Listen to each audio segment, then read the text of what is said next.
Fleurs et Jardins. Une présentation de la Fédération des producteurs de lait du Québec. De Piscine Trévis, en collaboration avec le magazine Fleurs, Plantes et Jardins. Cette semaine à Fleurs et Jardins, désastre. Dans le potager, les insectes s'en donnent à cœur joie, bouffent nos patates et nos choux. Albert aménage une plate-bande au soleil.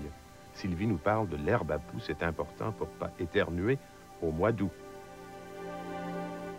Rencontrer des êtres passionnés, c'est une chose merveilleuse dans le domaine du jardinage. En voici un, M. Poliquin, qui est passionné non seulement de clématite, mais de bien d'autres choses. On risque de le revoir d'ailleurs à l'occasion. Mais là, on est venu parce que j'ai lu votre livre, que j'ai trouvé absolument magnifique et que j'ai plugué, comme on dit en langage télévisuel. Et je voulais voir ça de près, c'est merveilleux. Ça a commencé comment, cette passion-là? Comme je le dis dans le bouquin, c'était une recherche qui a débuté il y a à peu près 17 ans, à partir de plantes qui étaient peu vendues ici au Québec. Et le fait simple de ne pas retrouver de clématite ou d'avoir très peu d'informations dans le domaine, c'est un stimulus qui m'a poussé à aller un petit peu plus loin. Et de fois en fois, au bout de 17 ans, vous voyez la collection. Ah oui, c'est merveilleux. Ce sont des fleurs qu'on peut avoir fleurissant de mai jusqu'à la fin septembre. Pas sur le même plan, mais quand on fait des bons mélanges, oui. Le mur, les murets, les murailles, les clôtures vont changer de couleur. De la mi-mai, je pourrais pousser jusqu'en octobre. Alors donc, j'aimerais ça que vous nous parliez des soins et des choix de ça. L'orientation, par exemple. Est-ce qu'on les met... Vous en avez partout, côté nord, sud, est, ouest? La plus belle orientation que j'ai trouvée jusqu'ici, c'est l'orientation est. Parce que suffisamment de soleil le matin, mais le plant n'a pas le temps de chauffer. Mais on peut, de fait, les placer à peu près dans toutes les orientations. Certaines clématites qu'on pourrait zoner 4, à la limite 5, 4B ou 5, vont mal endurer les orientations nord, mais c'est à peu près la seule limite pour 300 variétés sur 850. 850. Bon. C'est à peu près ce que l'on estime comme variété de clématite présente. On parle toujours de la même règle qui est les pieds à l'ombre et la tête au soleil. Oui. Protéger le pied, garder le sol frais et humide, c'est assurer la survie du plant.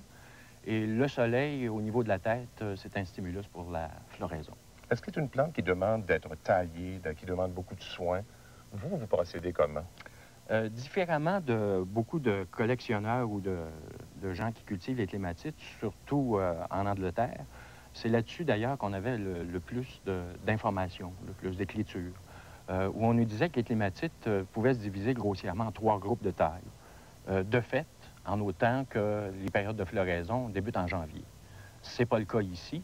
Alors, pour la taille, j'ai beaucoup simplifié. Les résultats sont probants. La taille ne se fera qu'au printemps, très tôt, à l'ouverture des bourgeons, et elle se simplifie en ne taillant que les parties mortes sur le plant. Alors, on peut dire en fait que c'est l'hiver qui fait le boulot et qui... Alors, vous enlevez ce qui est mort et vous laissez pousser le reste, tout simplement. C'est ça. Il faut s'assurer, évidemment, que les plants ont une couverture de neige.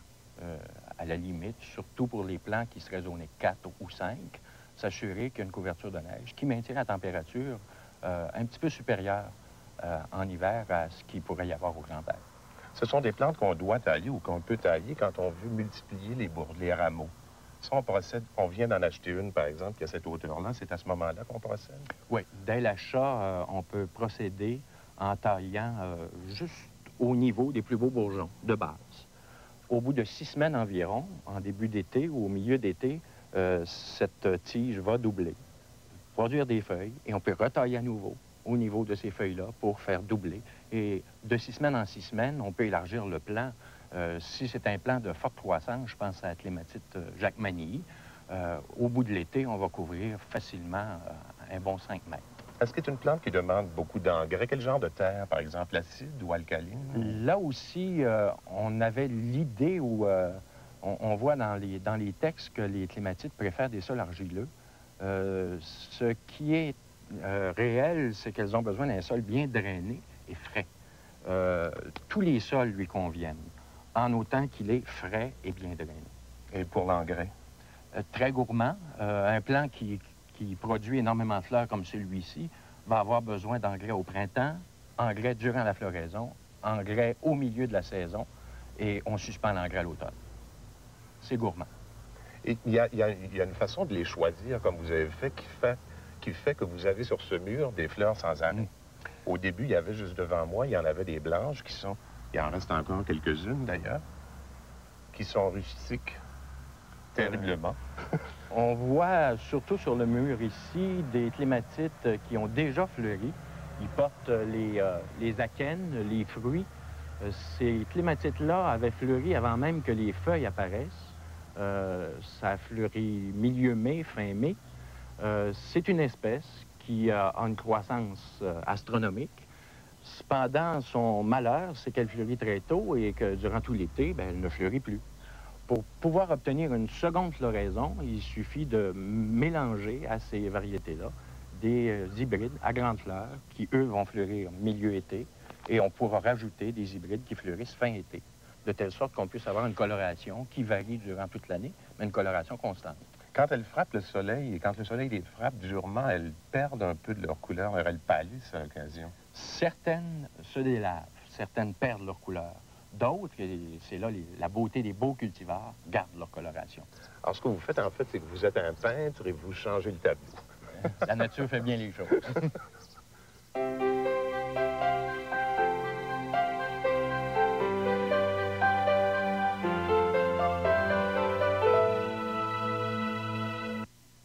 Budweiser présente le Festival des rythmes du monde, 2e édition.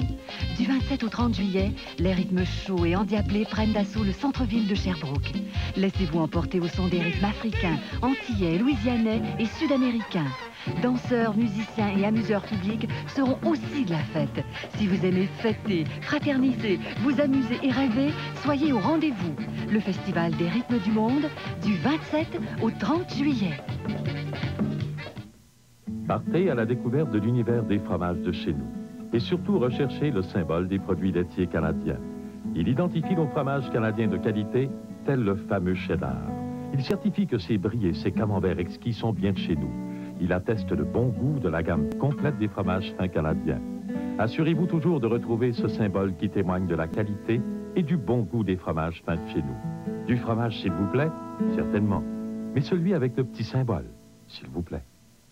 Oui, notre métamucil doux. Ça, c'est environ 10 cents le moins de verre. Ça n'a pas l'air doux. Métamucil doux coule facilement à travers cette passoire. Les fibres ordinaires forment des grumeaux. Et la différence est d'environ 10 cents seulement par verre. Métamucil doux, pour son bon goût, ça vaut le coup. Après le match, devant les journalistes, mes cheveux doivent être impeccables et sans pellicule. Pour les éliminer, j'utilise Head & Shoulders. Il donne une belle apparence à mes cheveux. Head & Shoulders, tous les jours. Pour des cheveux impeccables, sans pellicule. La statique peut être très embarrassante. Et je me promène, oui je vous le dis, je me promène. Alors, envoyez la promener. Ne laissez pas la statique vous arrêter. Oui, je me promène. Combattez-la avec Ultra Bounce, l'antistatique qui aide à contrôler la statique en pénétrant le tissu de bord en bord. Ah oui, je vous le dis. Achetez Ultra Bounce, l'antistatique. Et adieu les embarras. Je me promène.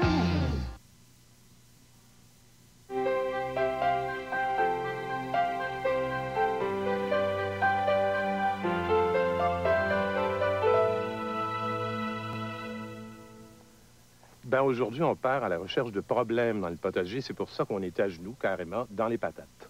Oui, Daniel, parce que quand on cultive des patates, on dit presque automatiquement des dorifores ou les fameuses bébêtes à patates là, qui causent tant de dégâts dans ce genre de culture. Il faut les trouver. Il faut les trouver quand les plants sont relativement jeunes, comme au stade où nos plants sont actuellement. C'est là que les adultes vont apparaître et puis vont commencer à se reproduire.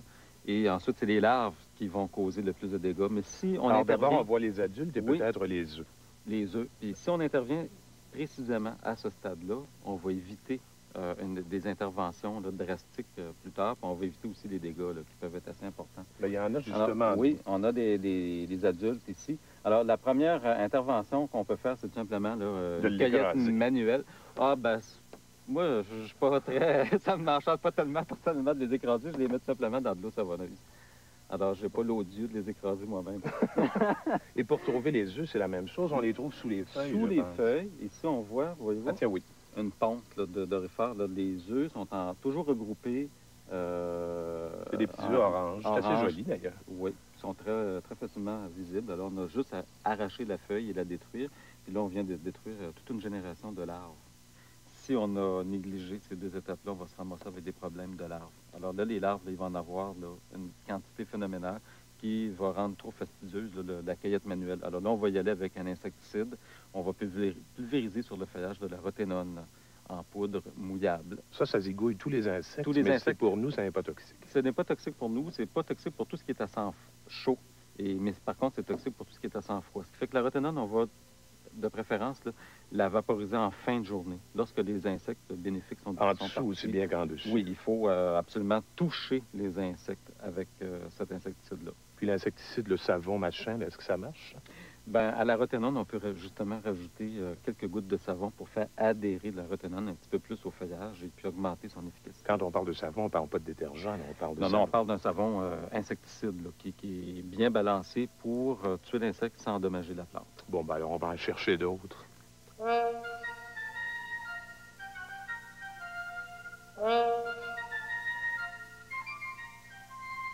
Un bon jardinier doit être un bon détective, une sorte de Sherlock, justement, mon cher. Vous venez justement de découvrir des petites bébites bien aussi. Exact, et c'est très élémentaire, mon cher Watson.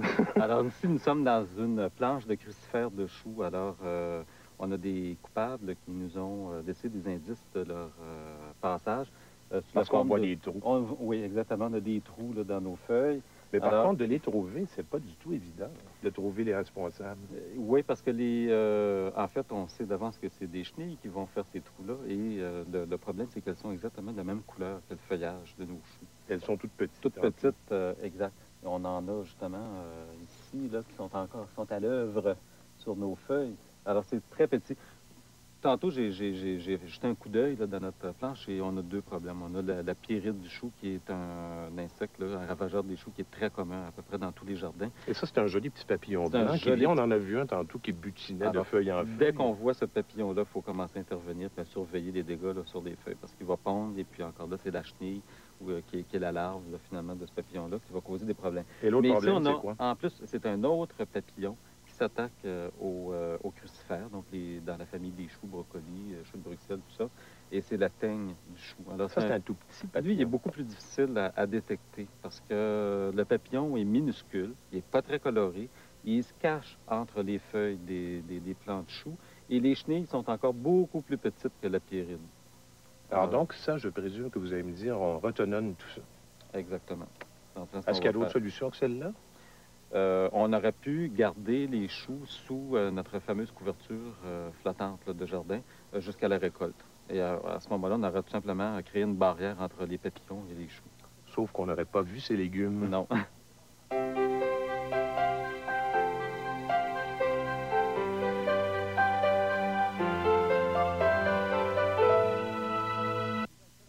Le salaud qui a fait ça, je l'aurai. Quel que soit le temps que ça nécessitera. Deux jeunes femmes ont comme mission d'anéantir le trafic de la drogue. Une belle équipe, tous les jeudis 20h jusqu'au 31 août à TVA. Avertissement de forte baisse de prix. C'est le temps de la vente du tonnerre Chrysler. Pendant ce solde fracassant, la Néon est offerte à prix électrisant. L'Autoboku à prix surprenant. Vous aurez le coup de foudre pour la Colt. Vous serez ébloui par les rabais sur l'Intrépide. L'offre sur la Cirrus vous magnétisera. Hâtez-vous, pendant la vente du tonnerre, les prix sont si brillants que tous nos modèles partiront comme l'éclair. Chez votre concessionnaire Chrysler.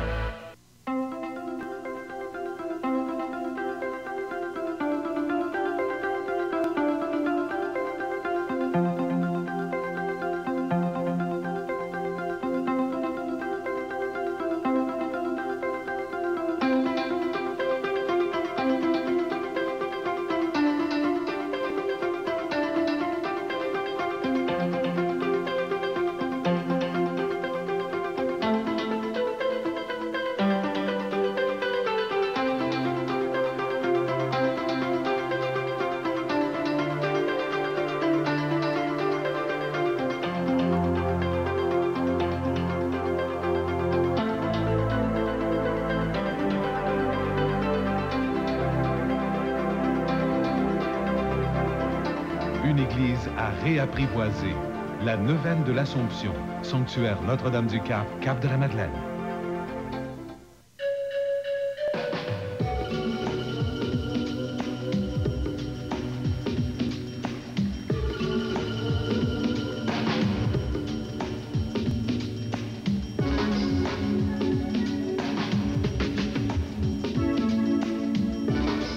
Parce qu'il fait si beau et si chaud, Trévi vous offre l'installation de votre piscine en 40 heures. Pas une minute de plus. Le fabricant installateur Trévi, le numéro 1 de la piscine.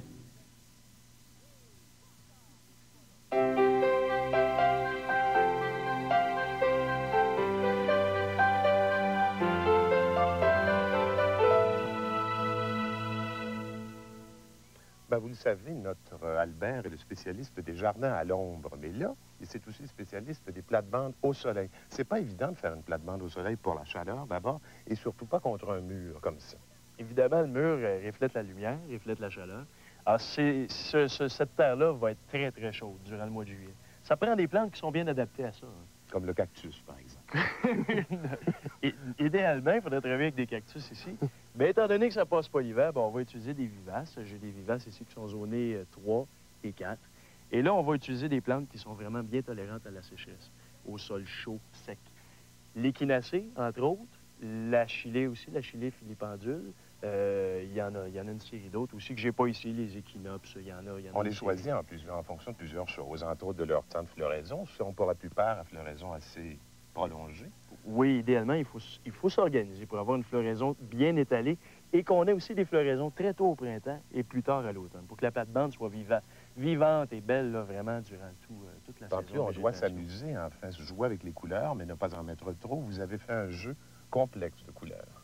C'est un jeu, ça semble complexe. J'ai travaillé ici avec des 2 couleurs complémentaires, le bleu et l'orange, mais j'ai divisé, j'ai fait une espèce de mariage avec 2 autres couleurs complémentaires qui sont le jaune et le violet. J'ai utilisé donc vraiment en masse des bleus, des mauves, des roses, des violets, toutes des couleurs qui sont à peu près semblables, qui se marient très bien. Et j'ai installé quelques taches contrastantes d'orange et de jaune aussi avec ça. Je vois aussi que les mêmes plantes se répètent à un moment donné, mais en moins grand nombre. Il y a une sorte de rappel. Ça, c'est bien important. Il faut essayer de travailler avec un nombre de plantes assez restreint. Si on travaille avec une vingtaine de plantes, c'est beaucoup trop. Avec 25-30 plantes, c'est trop. On doit se limiter, par exemple, ici, je vais travailler avec une dizaine de plantes, tout au plus. Et ça m'a permis, à ce moment-là, de faire des rappels et de donner une certaine unité à ma plate-bande. Comme, par exemple, j'ai l'alchemille, qui fait une belle petite fleur jaune et qui a un feuillage superbe. L'alchemille se répète à plusieurs endroits. Et j'ai installé aussi les échinacées, qui sont des espèces de grosses marguerites roses, qui sont magnifiques à plusieurs endroits. Donc, ça donne de l'unité, ça donne... Et tout à coup, il y a des surprises, comme par exemple la graminée qui est là, que je ne connais pas. Ça donne encore ici, comme dans le cas des couleurs, comme dans le cas des bleus et des oranges, bien, ça donne un certain contraste au niveau des feuillages. Quand vous avez planté ça, est-ce qu'on procède d'une façon particulière? Ou on fait tout simplement un tour? Il faut travailler sa terre, il faut la nourrir peut-être, cette terre-là, elle est quand même assez... Bien, ces plantes-là vont avoir à subir les chaleurs de l'été. Hein. Alors, il faut s'organiser pour leur fournir un sol qui va retenir un maximum d'eau. Idéalement, ici, je mets du compost dans la fosse de plantation. Je mélange un peu avec l'ancienne terre, si elle est d'assez bonne qualité. Si elle est vraiment mauvaise, si c'est que du gravier et du sable, on enlève tout. On met que du compost et de la terre. Et vous mettez ça sur quelle profondeur? Généralement, je fais une fosse de plantation qui est plus large que profonde. 2 fois plus large que la grosseur du pot. Une fois et demie plus profonde que la grosseur du pot. Parce que les racines des plantes, généralement, les racines nourricières, celles qui puisent les éléments nutritifs, l'eau, vont s'étaler en surface. Alors, il faut vraiment que ma fosse de plantation soit très large. Et je vais mélanger compost et eau moulue. Évidemment, les eaux vont me permettre d'apporter du phosphore pour l'enracinement. Et évidemment, du phosphore, c'est essentiel pour la floraison. Donc, à chaque 2 ou 3 ans, je peux rajouter des eaux moulues ou encore un engrais riche en phosphore. Il y a des gens qui se passionnent pour le jardinage comme ça et qui tout à coup en ont jusque-là, parce qu'ils en ont jusque-là de désherber. Il y a des solutions, on a parlé de plusieurs sortes de paillis, mais il y a aussi une toile. J'avoue que j'ai mes doutes en la voyant. Est-ce que ça marche? Vous avez essayé? Bon, là, ici, je suis justement en train de faire le test. J'essaie une plate-bande complètement nue sur le sol.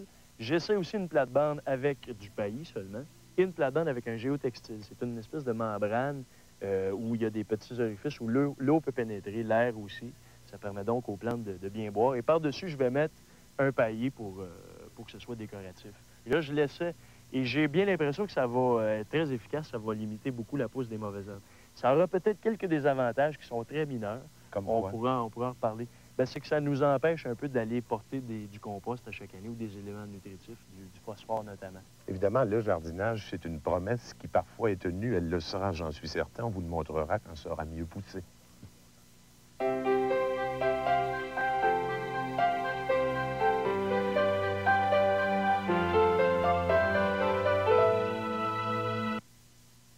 Suivez le guide, follow the guide. Du nouveau, toujours du nouveau au serre Rosaire-Pion et Fils. Pour un choix sans pareil d'arbustes, de conifères, de vivaces, de rosiers et de plantes aquatiques, sans oublier nos magnifiques pots décoratifs en grès au prix spécial de Rosaire. Avez-vous planté, mon chou? Venez nous visiter et acheter directement du producteur chez les serres Rosaire-Pion et Fils, autoroute 20, sortie 123, tout près de Saint-Hyacinthe.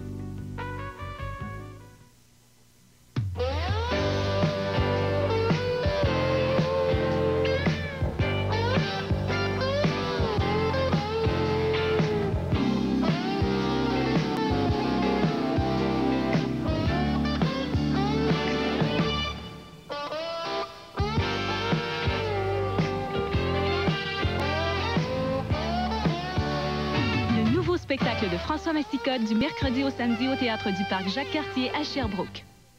Partez à la découverte de l'univers des fromages de chez nous. Et surtout, recherchez le symbole des produits laitiers canadiens. Il identifie nos fromages canadiens de qualité, tel le fameux cheddar. Il certifie que ses brie et ses camemberts exquis sont bien de chez nous. Il atteste le bon goût de la gamme complète des fromages fins canadiens. Assurez-vous toujours de retrouver ce symbole qui témoigne de la qualité et du bon goût des fromages fins de chez nous. Du fromage, s'il vous plaît? Certainement. Mais celui avec le petit symbole, s'il vous plaît. Voici l'album The Grapes of Soul. James Brown, Louis Armstrong, Little Richard, Chuck Berry, Aaron Neville, Fats Domino. Les plus grands artistes du soul pour la première fois réunis sur un même disque. Procurez-vous The Greats of Soul. Une compilation historique. What a wonderful world.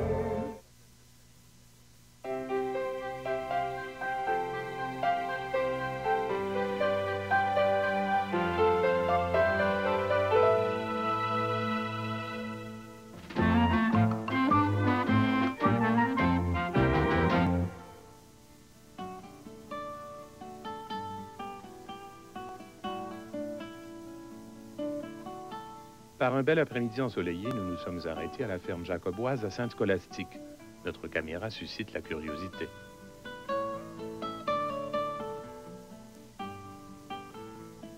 Dans un petit coin ombragé, Jacques et Monique Laframboise profitent de l'accalmie pour quelques minutes de repos.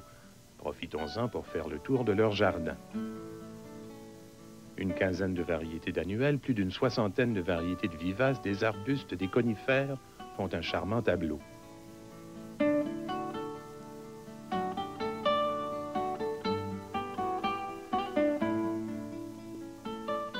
N'hésitez pas à emprunter les routes de nos campagnes. On les a fleuries pour vous.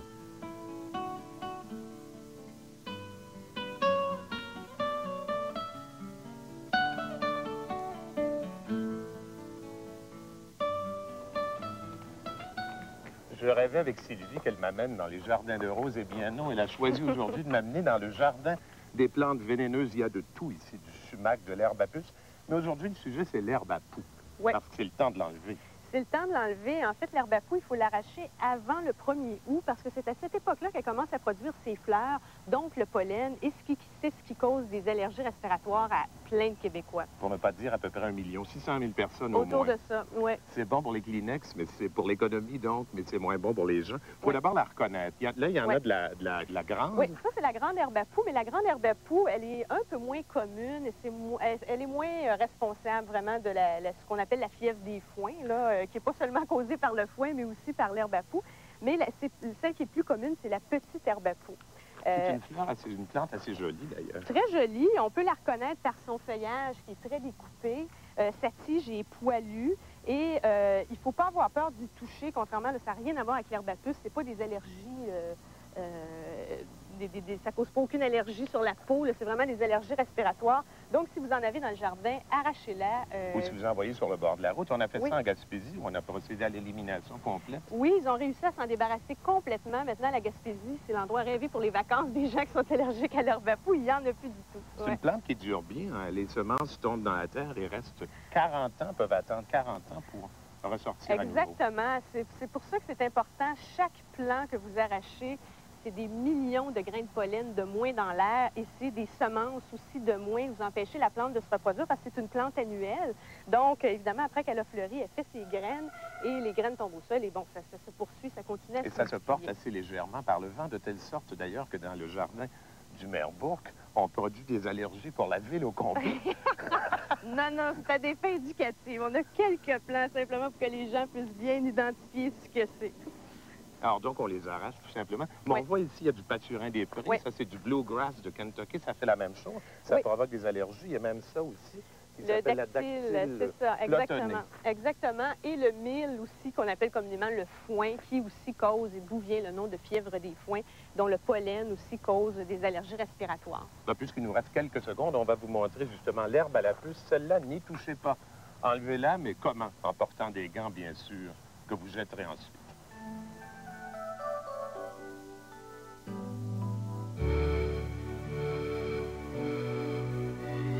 La semaine prochaine, le jardinier qui devient photographe, très utile pour se rappeler l'an prochain. Taille d'olive, taille des pruches, des fleurs qui se mangent et qui ne sont pas des choux-fleurs. Albert nous amène dans les tonnelles et les arches.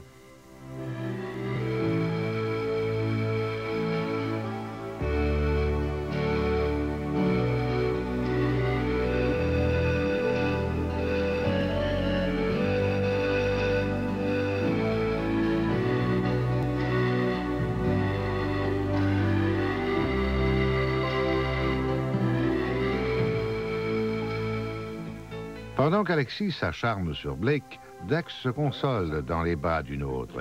Dynastie ce soir, 22h. Dans un moment, veuve, mais pas trop à Ciné-Comédie. De Piscine Trévis, en collaboration avec le magazine Fleurs, Plantes et Jardins.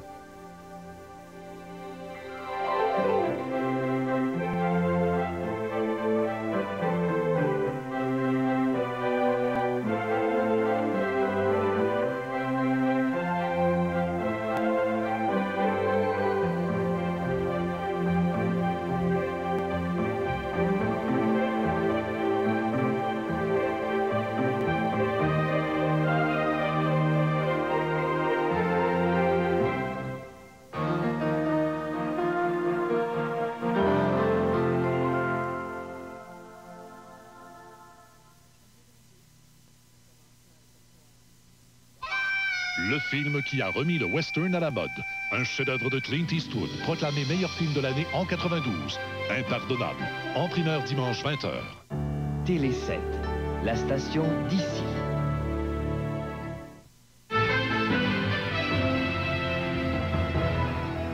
Mesdames, Messieurs, bonsoir. Le conseil de bande de Kanesatake savait depuis quelque temps déjà que du cannabis était cultivé sur son territoire. Il affirme toutefois qu'il ne dispose pas des moyens pour faire cesser cette culture illégale.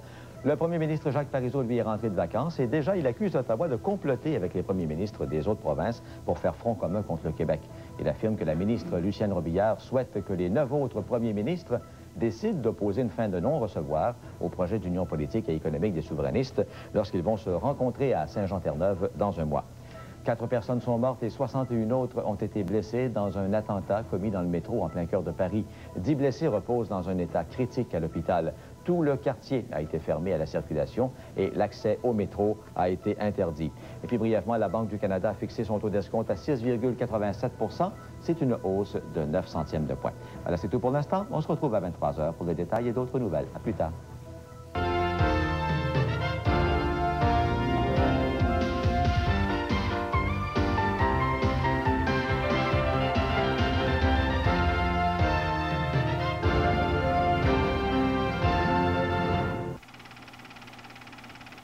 Ce film s'adresse à un public de tous âges.